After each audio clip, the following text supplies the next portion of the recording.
순수한 관세음보살님께서 모든 중생들을 보살펴 주시듯이 저희들 또한 사회는 모든 걸 위해서 행복이 있고 평화가 있고 안락이 있게 하겠습니다. 나무라 다나다라 야야 나마갈랴 바로 기제 세바레 사바하. 불자는 반갑습니다. 만국의 공덕 회원님들 비롯해서 이 시간 늘 함께 하고 계신 모든 분들께 날마다 좋은 날 되기를 기원드리면서 올 한 해 이제 일주일밖에 안 남았습니다. 설날이요. 올 한 해 마무리 잘 하시고 행복한 좋은 새해를 맞이하시기 바랍니다. 그래서 오늘은 여러분들 세배도 하고 백팔배도 하고 그러지 않습니까? 그래서 절과 그리고 백팔배에 대한 말씀을 드려볼까 합니다. 이 절이요, 절 겸손의 극치라고도 하고 다른 사람을 존경하는 뜻. 그게 우리들이 제일 귀하게 여기는 부분이 머리 아닙니까? 그리고 제일 천하게 여기는 부분이 발이고요. 그러니까 우리가 제일 귀하게 여기는 부분을 다른 사람의 천하게 여기는 발 높이로 낮춘다. 그래서 겸손의 극치가 되는 거죠. 다른 사람을 존경하는 뜻도 있고, 절을 받으면 받는 사람 입장 기분이 참 좋죠. 절이 우리 생활에 참 필요한 하나의 예법이 된다. 이제 그 말씀인데, 옛날에 한번 해볼게요. 뭐 실제 이런 일이 있었는지는 모르겠어요. 하여튼 전에 내려오는 얘기로는요, 여러분 잘 아시는 황희정성이 계시죠. 황희정성의 이제 아들하고 얽힌 얘기라고 그래요. 입고를 하는데 이제 매일 이제 임금이 계신 궁궐에 가지 않습니까? 입골이라고 입골 하는 게 보니까 아들이 기생집에서 나오더라는 거 아니에요. 그러니까 딱 마주친 거예요, 이제. 아들하고 아버지는 황희정성하고. 그러니까 황희정성이 길바닥에서 땅바닥이죠. 땅바닥에 엎드려 큰절을 했다는 거 아니에요. 어느 집 대감댁 자손이 아드님이지 참 장하십니다. 그러고 이제 절을 했다는 거 아니에요. 그럼 예를 들어서 실제 한번 생각해 보세요. 기방에서 아침에 나오는 아들이 그 앞에서 아버지를 만났으면 어떤 느낌이겠어요? 이건 몸둘 곳을 모르는 거죠. 근데 다른 아버지 같으면 어떻게 하겠어요? 이놈아 너 어저께 뭐 어디서 나오냐고, 어디 잡벌이 나오냐고 야단 칠쓸 거 아니야? 그 야단은 고사하고 오히려 길바닥에 땅바닥에 엎드려 아버지가 절을 하니 그 이후로 새로운 사람이 돼가지고 훌륭한 사람이 됐다는 그런 얘기가 있어요. 그러니까 절이란 게 참 묘한 분위기를 만들어내고 묘한 가르침도 주고 그런다는 말씀을 드리고, 그래서 법화경 상불경 보살이 등장을 해요. 법화경에. 그러면 이제 석가모니처럼이 전생이라고 그러는데, 전생에 이제 보살의 지위에 있을 때 길에서 만나는 사람마다 절을 해요. 당신은 훌륭한 사람입니다. 그러기에 나는 존경합니다. 당신은 이 다음에 부처가 되실 훌륭하신 분입니다. 그 절을 한다는 거예요. 어떤 사람은 푸부지간 싸고 난 사람한테 앞에서 당신은 훌륭합니다. 그러면 가만히 있겠어요? 놀리는 줄 알고 이제 뭐 두드려 팬다든지 욕지거리 한다든지 걷어차다든지 그래도 당신은 훌륭합니다. 나는 당신을 존경합니다. 그리고 절을 하고 다녔다는 거 아니에요? 그게 수행이 하나가 된 거죠. 그러니까 참회가 되고 다른 사람을 존경한다는 게 되고 나를 낮추는 하심의 극치가 되는 거죠. 그런 절이 그만큼 중요하다, 삶에서. 절 받은 사람 입장에서는 얼마나 좋겠습니까? 그러니까 다른 사람에게 머리 숙여서 절할 수 있는 목이 좀 부드러워야 되는데, 이게 이제 그만하고 나만 제일 잘났다 생각하는 사람들의 입장에서는 목이 뻣뻣해진다 그러잖아요. 이걸 잘 구부리지 않잖아요. 그러니까 목이 부드러워야 된다. 그 얘기가 되는데, 그럼 이제 새해를 맞이하는 입장에서, 그럼 이제 2025년, 불교 2569년 새해는 어떻게 살 것인가? 그거를 새해를 맞이하기 전에 우리가 각오를 다지는 그런 시간도 있었으면 좋겠다 해서 오늘 이제 절과 108배 얘기를 나눠드릴까 합니다. 그런데 우선 먼저 말씀드릴 게 저는 좀 엉뚱한 말씀들을 많이 드려왔어요, 지금까지. 이제 보살님들께 제가 무슨 말씀을 드려왔냐면은, 설날, 이왕이면은 설날, 이제 부모님께 세배하려고 자손들이 좀 모여들지 않습니까?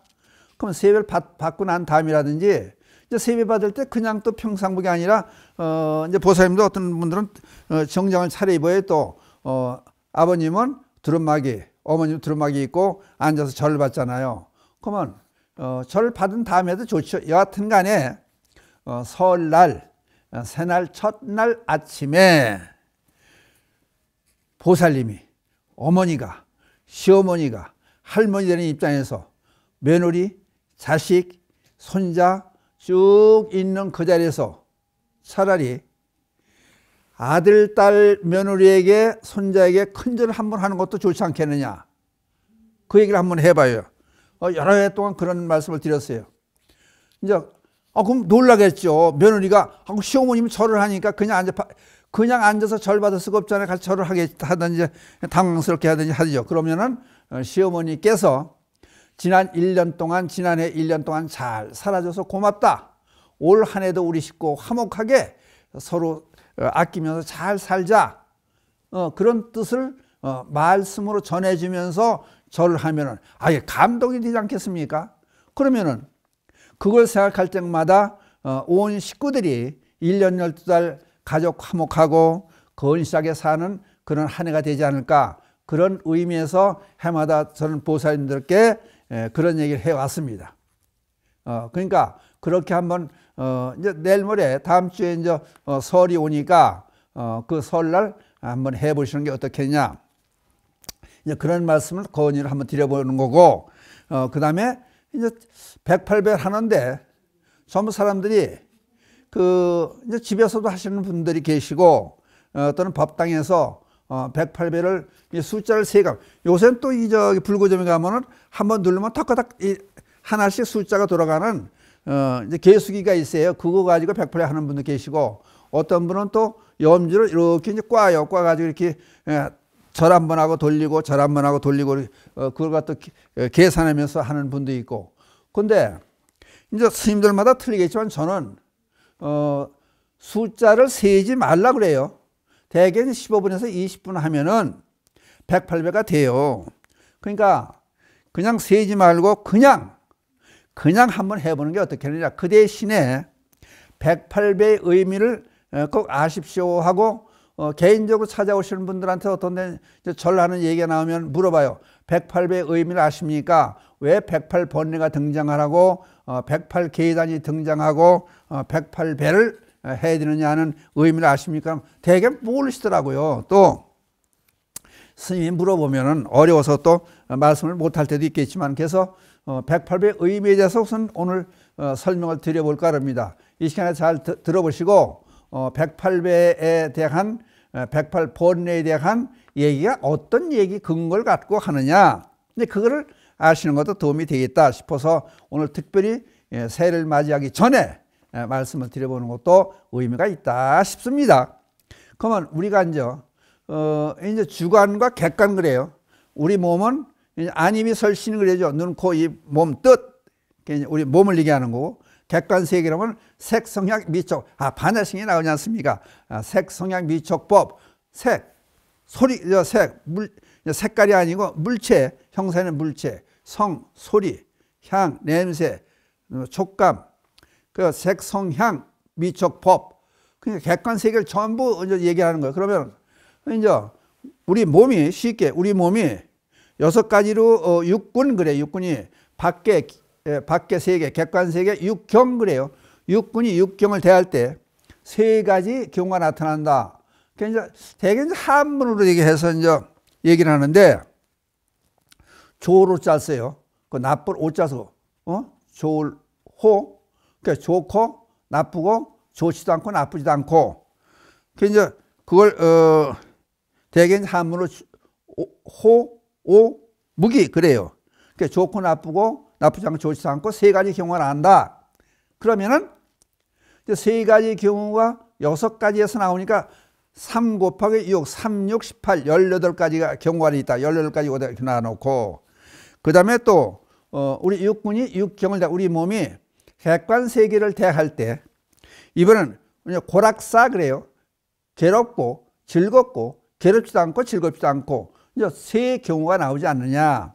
그럼 또 곱해요. 3, 6은 18. 그럼 먼저 18이 나왔고, 이번에 또 18. 그러면 18 더하기 18은 36이 된다. 그러니까 과거, 현재, 미래. 거기서 세 가지가 나오니까, 세 가지 경우가 나오니까 어제도 그렇고, 오늘도 그렇고, 내일도 그렇다. 그래서 또 3 곱하기래요. 그럼 36 곱하기 3 하면은 360 하나 올라가고 3, 4, 9, 108이 돼요. 그래서 108번뇌가 되는 거예요. 그러면 요거를 그냥 이렇게 얘기하면 잘 모르니까 구체로 말씀을 드리면은, 그러니까 우리가 보고 듣고 느끼고 맛보고 모든 행동 전체가 다 잘못됐다는 거예요. 그럼 예를 들게요. 이제 오늘 날 참 추워서, 날 추워서 안 좋아. 추워서 안 좋다, 괴롭다. 그러면 춥다고 안 좋다고 그러는 이 얘기가 진실된 얘기냐? 그럼 다른 쪽에서 보면은 이제 스케이팅 하러 다니고 스키 타러 다니는 사람들 있잖아요. 추워야 좋다 그래. 또 농사 짓는 사람들도 그래요. 겨울엔 추워야 벌레도 죽고 소독되고 그래야 농사 잘 되고 시절 인연이 좋습니다. 그런 얘기 돼요. 그러니까 추워서 나쁘다는 얘기는 내 하나 주관적인 얘기예요. 객관적으로 보면 그게 얘기가 안 되는데, 또 다른 측면에서 보면은 이게 모든 사람의 전부 통용되게 하려면, 진리의 성격을 띠게 하려면은 공을 초월해야 된다 그래. 시간과 공간을 초월해야 된다. 무슨 얘기냐? 지금 이제 그러면은 뭐 우주 전체 따질 것 없이 지구상에만 놓고 보더라도 지금 이제 우리가 그러잖아. 날씨가 추워. 그럼 이제 전화를 한다고 가상을 해봐요. 전 세계가 지금 핸드폰 속에 다 와 있지 않습니까? 그럼 여기서 이제 날씨가 추워 그러면 저 아프리카에 있는 사람들은 날씨가 더워 죽겠는데 춥다 그러냐고. 그러니까 장소가 옮겨지면은, 장소가 다른 데로 가면은 이 춥다는 얘기가 추워서 안 좋다는 얘기가 통하지가 않아요. 또 요건 이제 장소적으로 본 거고, 시간적으로 봐요. 지금 제가 이제 날이 추워요. 그리고 그냥 털옷을 입고 막 이러는데 그게 시간적으로 변해가지고 또 며칠 후에 날이 따뜻할 때가 있잖아요. 그때는 통용되는 말이 아니에요. 그러니까 이게 적용이 안 되는 수도 있다. 그러니까 진리에 적용이 돼가지고 객관성을 띠고 모두에게 호응이 갈 수 있는 말이라면은 시간과 공간을 초월해야 된다. 그러니까 날 춥다는 것도 그 어떻게 보면은 여기서 하는 임시적인 얘기로 거짓말이라고 할 수도 있다. 진실된 말이 아니다. 그럼 이제 극단적인 예를 들어볼게요. 소금이 짜다. 그럼 어떤 사람, 그 거짓말이야. 그러면 다른 사람, 스님 무슨 말씀을 해서 소금이 짜지요. 그러면은 또 생각해보자고. 짜다고 하는 것은 우리 입맛이 느끼는 거예요. 그러니까 주관으로 느끼는 거예요. 그럼 우리 집에서 염도가 50%의 소금을 먹어. 다른 집에 가보니까 30% 염도의 소금을 먹어. 오늘 싱겁잖아요. 소금이 싱거워. 왜 싱거워요? 그러잖아. 소금 넣으세요? 싱거워요. 자꾸 넣어봐도 싱거워요. 그러니까 짜다, 싱겁다 하는 것은 우리 주관인 맛이 느껴지는 거니까 이게 모두가 적용될 수가 없다. 또 한 가지는 큰 고민에 빠져 걱정거리에 빠져 있어요. 그러면 소금을 한 숟갈 더 먹어도 짠 걸 느끼지 못하는 거예요. 나라도 내 주관이라도 때에 따라서는 짜게 느껴지고 어떤 짜게 느끼지 않는다는 거예요. 그러니까 이렇게 두 가지 예를 들어 설명을 드렸는데, 우리가 사는 살아가면서 모든 복을 느끼고 수많은 행동 자체가 전체가 옆집 애가 어디 가세요? 아줌마 어디 가세요? 우리 인사를 착 해요. 예쁘지. 근데 그 다음날 그 애 엄마하고 싸웠어요. 근데 그 애가 아주머니 안녕하세요. 어디 가세요? 그러면 저를 비켜! 그리고 이제 저 엄마 닮아서 믿게 보이는 거예요. 그 엄마가 싸웠으니까. 그러니까 똑같은 애가 똑같은 인사를 하는데 어제는 예쁘게 보냈는데 3일 후에는 믿게 보이더라. 그러니까 이게 전부가 우리 주관으로 따지는 것은 시시각각 변한다. 그러니까 모든 게 그렇다는 거예요. 근데 나 혼자만 생각하는 게 아니라 내가 말로 한다든지 느낌을 한다든지 생각을 주었다든지 행동을 옮겨서 다른 사람에게 내가 했던 행동이 혹시 잘못되지는 않았느냐. 그러니까 발언문할 때 제가 알게 모르게 지은 지업에 대해서 참여합니다. 그러니까 모르게 지은 지업도 많다는 거예요. 그러니까 그러면은 우리가 하는 행동 모두가 다 잘못될 수 있다는 거예요. 그거를 반성하고 참여하자. 내가 모르게 나는 근데 기분이 나빠서 그냥 찡그리고 갔는데 다른 사람이 내 찡그린 모습을 보고 자기가 모습이 흉해서 보기 싫어서 찡그렸는 줄 알고 다른 사람이 비관할 수 있다. 그럼 다른 사람 나쁜 영향을 줬을 거 아니에요. 나는 그런 생각이 아니었는데 그런 거로 우리가 하는 모든 행동은 잘못될 수도 있다. 그러니까 그거를 반성해 보자. 나는 친구 만나서 이런 얘기를 했고 애들한테 이런 얘기를 해줬고 이런 행동을 했는데 혹시 잘못된 건 아니냐. 그래서 반성해 보자. 다음부터는 똑같은 잘못을 저지르지 말자. 그래가지고 절을 하는 건데 그거를 우리는 흔히 108배에다 비교해서 얘기해. 왜? 108배 108가지 잘못된 일들을 전부 되돌아보자 하는데 이 뜻은 모르고 그저 108배를 하면은 소원이 성취되고 모든 일이 좋게 된다고 잘못 생각하고 부처에 봐서 108배 그저 숫자를 쉬어가면서 계수기를 한다든지 염주를 한다든지 속으로 숫자를 세가면서 기도하는 것이 바르게 한 거냐. 그러니까 이거는 잘못됐다고 보는 거예요. 그리고 대개 보면은 이제 염주를 가지고 덕덕덕덕 하면 철철 하는데 대개 그래요. 이제 108배 끝났다고 봤는데 혹시 염주가 2개가 잘못 넘어가서 108배 한다고 했는데 105번밖에 안 한 거 아니냐. 그러니까 이거 혹시 모르니까 덤으로 3배를 더해요. 이게 이런 기도가 어디 있어요. 정성이 들어가야 되는데 정성이란 거는 없고 이게 무슨 뭐 애들 장난하는 것도 아니고 그렇다고 운동도 아니고 그러니까 이런 일은 안 하는 게 좋다.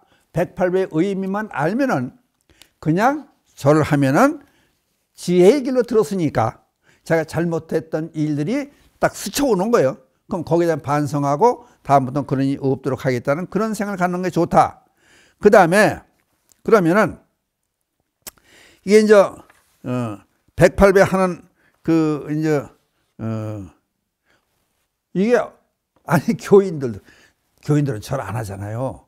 근데 교인들도 일반인들도 건강을 위해서 108배 하는 사람이 엄청 많대 지금.